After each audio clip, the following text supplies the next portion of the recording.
Mike here with Hayes Entertainment. Today's episode, we got a UFC fighter. We got Jimmy the Brick Flick with a record of 50-5 fighting the flyweight division. If you like what we're doing, you hit the subscribe button. Shouts out to the sponsors, Deluxe Seafood. Get your fresh and frozen seafood. They got prawn. They got scallops. They got salmon. They got cod, halibut, and tuna. Call 604-318-1955. Tell them Big Mike and Hayes sent you. If you're looking for a mug, perhaps a hoodie, head on over to IOnlyTouchGreatness.com. This is Jimmy the Brick Flick. I'm UFC fighter making my UFC debut December 5th on ESPN2 and ESPN Plus. I want to say thanks for the I Only Touch Greatness podcast. Thanks for having me. I really appreciate you guys. This is the hottest place. The big name interviews in Vancouver with Ryan Hayes and Big Mike.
Jimmy, how's it going?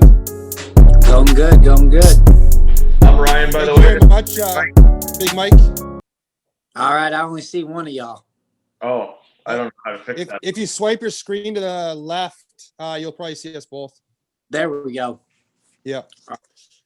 Thank you very much for taking the time for us today, Jimmy. We appreciate it. Oh, no problem. Thank y'all for having me. So where did you grow up and how was childhood? I grew up in Sand Springs, Oklahoma. Childhood was tough. I had two older brothers, two older sisters. We weren't a very wealthy family. My dad was in and out of prison. My mom and dad were on and off drugs. My family still fights with drugs every day. That's why it's accomplishment for me to be here where I'm at today and overcome all that and really show people from my hometown that even a little small town kid can make it. Absolutely. Are you still living in Oklahoma then? Because I know you were fighting out of there. Is that correct? Yeah. Still live in Sand Springs, Okay. Oklahoma. But my gym's out in Broken Arrow at Forza Combat Sports. It's about 45 minutes from where I live. Okay. Do you play any other sports growing up? Yeah, that's the good thing. That's what I thank my dad for every day, man. He kept me in football, kept me in wrestling. I started wrestling when I was 3 years old. I was a 5-time state runner-up. I was a 2-time state novice champ. I stayed wrestling, stayed in sports. I raced bikes. I played football. I played baseball. I played basketball. I've always been very athletic. And then at 17, I ended up dropping out of school, and my dad moved me down to Corpus Christi, Texas, and that's when I got into Brazilian Jiu-Jitsu. Oh, right on. So that's where the fighting started then. Yes, that's where it started with Hector Munoz. He actually is one of Cowboy's main training partners. I've been out there at Albuquerque with him a few times, and I just recently got my black belt from Hector Munoz from Corpus Christi, Texas, after that last win. Oh, sweet. Oh, congrats on that. That's sweet. Congrats. Thank you. Thank you. Where'd you get the nickname the Brick from? my whole life, man, I've had good wrestling. Then I fell into jiu-jitsu and I got good stand-up. And somebody said that your game's solid all over like a brick. So Jimmy the Brick Flick. I like it. It kind of goes good with the name too. Yes, sir. Who did you look up to, like, fighting wise? Cowboy, man. Cowboy's always been the one I look up to. I went out there and stayed when he had the tap out house. Before it was even called the BFM Ranch, we used to just call it the Ranch. And that guy, as soon as he wakes up, man, he's go, go, go from, working, from training to doing stuff, man. And I love the way he fights. I love the way he brings the fight.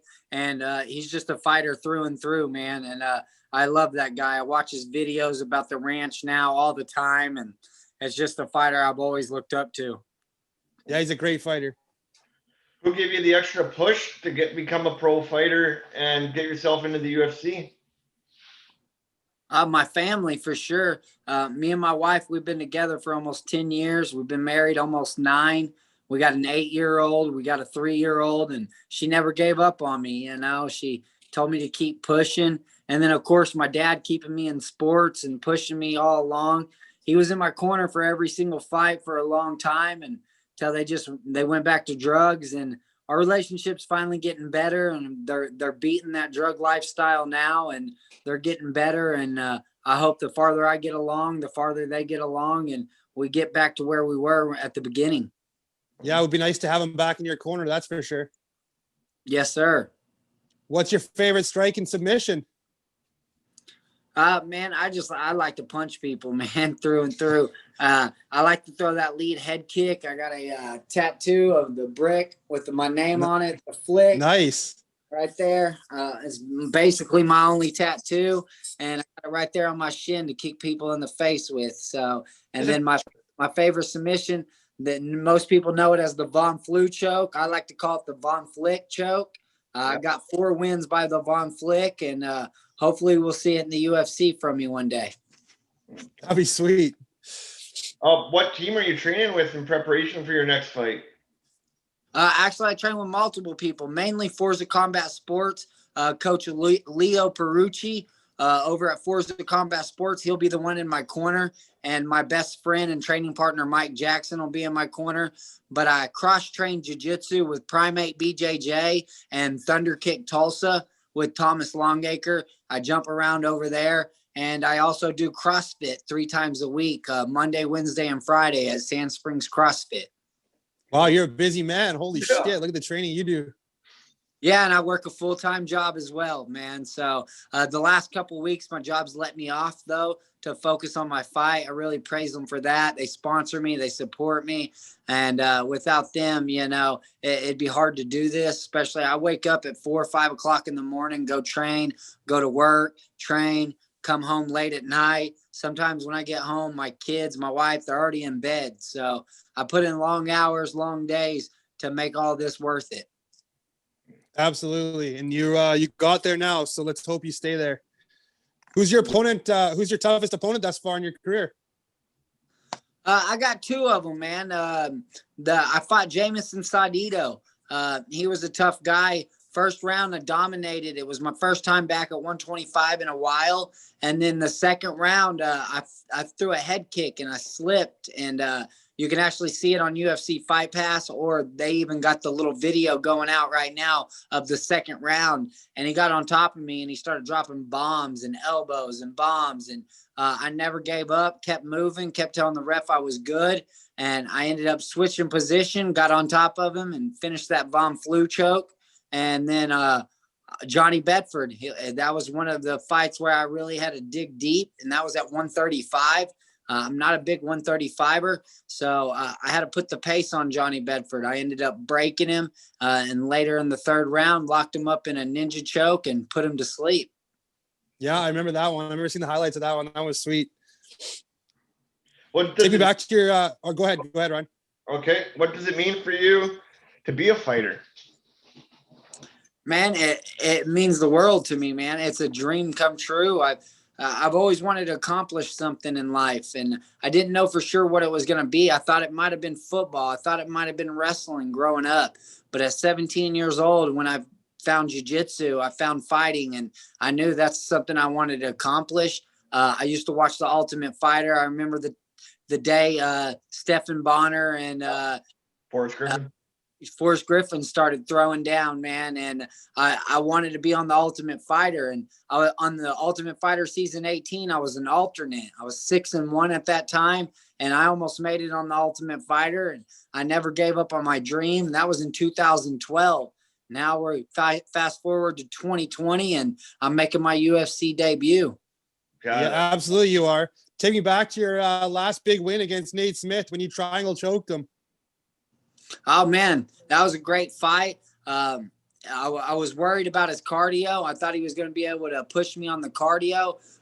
So I've been training really hard. I got that Boss Rutan 2.0 training mask. I'd be running sprints constantly with it over at Forza Combat Sports, pushing my cardio. I bring top-notch wrestlers, Cody Carstetter, Jared Patterson, which is OU Big 12 champion. They've been coming in and wrestling with me a lot, especially for that Nate fight.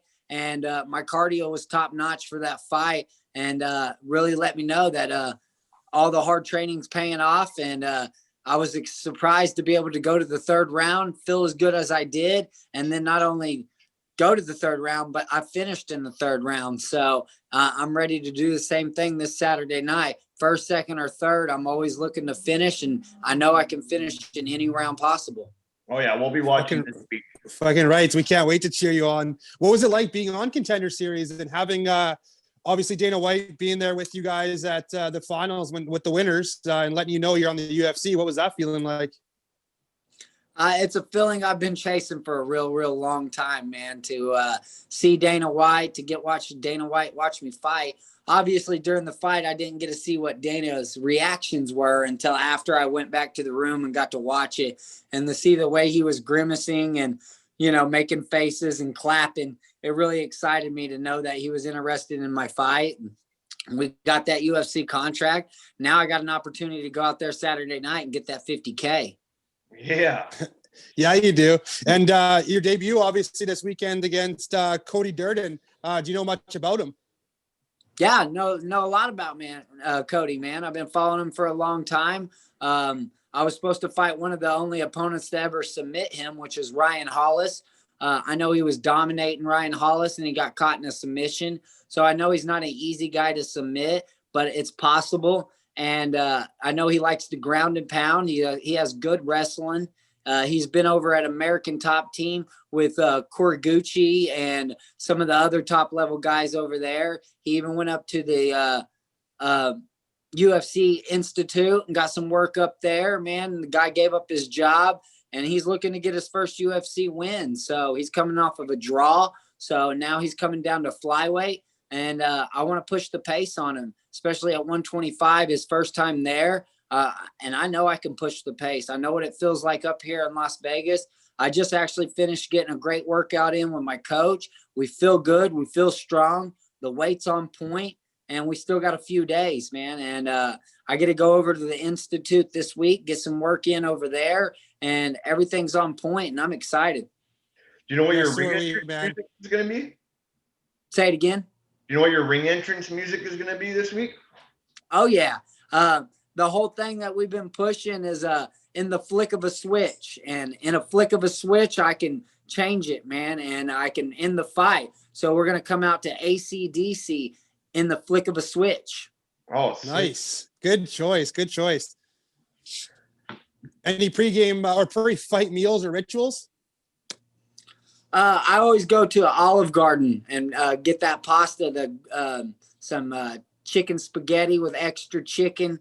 And I like the pasta up. But the UFC, man, I tell you what, man, they got meal prepping for me. They got hydration stuff for me, dude. This stuff is unreal, man. They hit me up and was like, do you want meal prep? I'm like, well, if it's free and it's not coming out of my purse, I would love it, man. So, yeah, I got here this morning. They had breakfast, they had lunch, they had dinner for me. It's amazing. It's a dream come true to see all this stuff. We're in our rooms. We got my own training room, and we got access to the PI starting tomorrow, and everything's great, man. I'm excited, and everything's on point, and I just can't wait for Saturday night. What other? Go ahead. No, go ahead. What other things do you notice now that you're at the big show? Like you're saying, the meal prepping and stuff like that. Like, what other things are there? Man, they take care of everything just about, man. They're amazing. And besides actually getting noticed out there, I mean, I got picked up in a limousine today when I got off the airplane. They had water in there on ice for me in the limo. My coach got his own Cadillac. They're going to be picking up my other training partner tomorrow when he comes in. The meal prepping, they gave me vitamins. They gave me melatonin to help me sleep tonight. They gave me protein, water, anything I need. I asked them for hand wraps. I asked them for tape. I asked them for gloves, anything I need. They look after you guys then. Oh yeah, they look after us, and I couldn't imagine what they do for us when we're not in quarantine. So in quarantine, it's a little different, I know, but they're still taking amazing care of us. That's awesome. I'm glad to hear that. Is there one dream fighter that you'd love to fight, and is there a dream venue that you'd love to fight in? I would love to fight in Oklahoma, in any venue in Oklahoma. I've always wanted to bring the UFC and fight in Oklahoma. I know they go to Oklahoma City, but we also have the BOK Center in Tulsa, Oklahoma. They've only been there once, and that was when Ben Henderson fought Rafael Dos Anjos, and Rafael Dos Anjos knocked out Ben Henderson.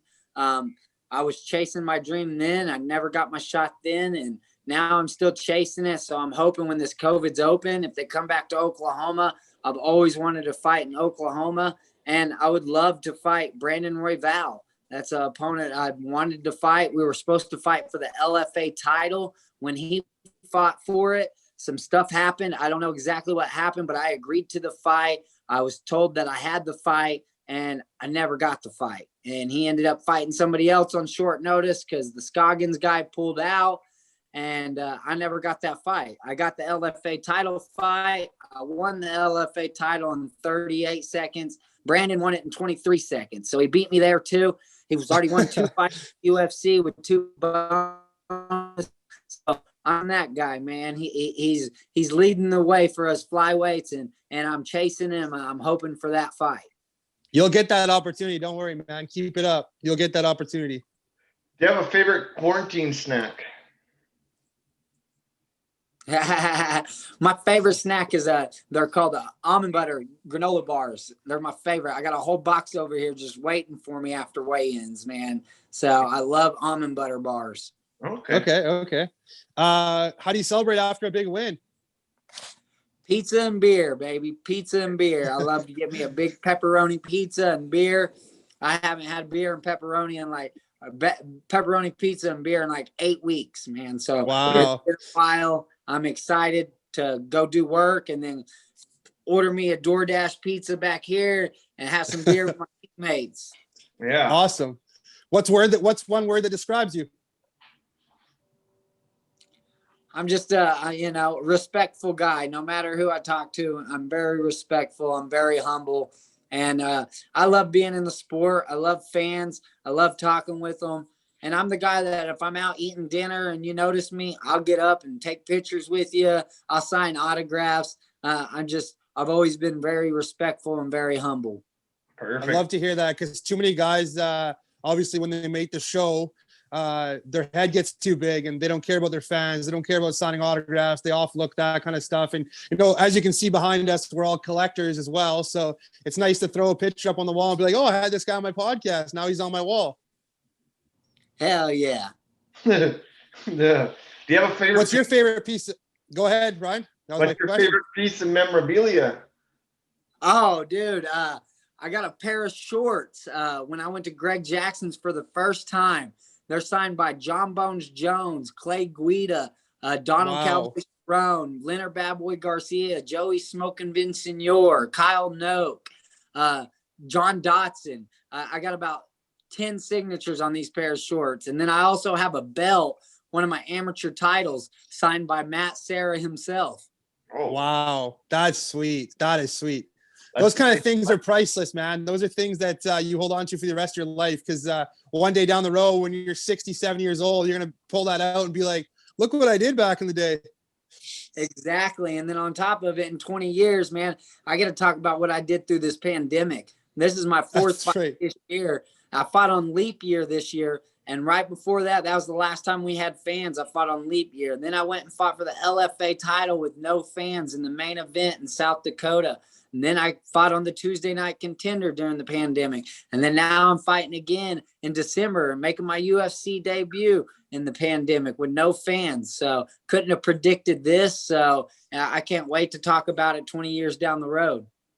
Hey, Jimmy, you're an absolute beauty, man. Like, we can't thank you enough for taking the time today. And you've been one of the best guests we've ever had chatting, and it's great. I mean, we love to just be able to chat to you guys and learn about shit. Because obviously we don't see behind the scenes, and we don't see that kind of stuff. Hey, man, I appreciate you coming or having me on and saying that about me, man. I love interviewing with people. I love getting my name out there, and it's just going to make my name bigger and let people know about me, man. Yeah, we're big fans. Yeah, we'd love to have you on again too one day. Hey, most definitely go get this win, man, and then hopefully we can be back on and talk about the next fight in 2021. Yeah, I was just going to say, yeah, I can't wait to see you Saturday, man.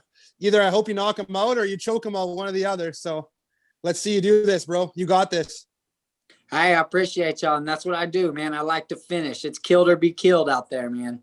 Yeah, that's right. Sure. Hey, all right. Thanks, Jimmy. Thank you very much, Jimmy. Take care, man, and good luck. Knock him out. Yeah, kick his ass.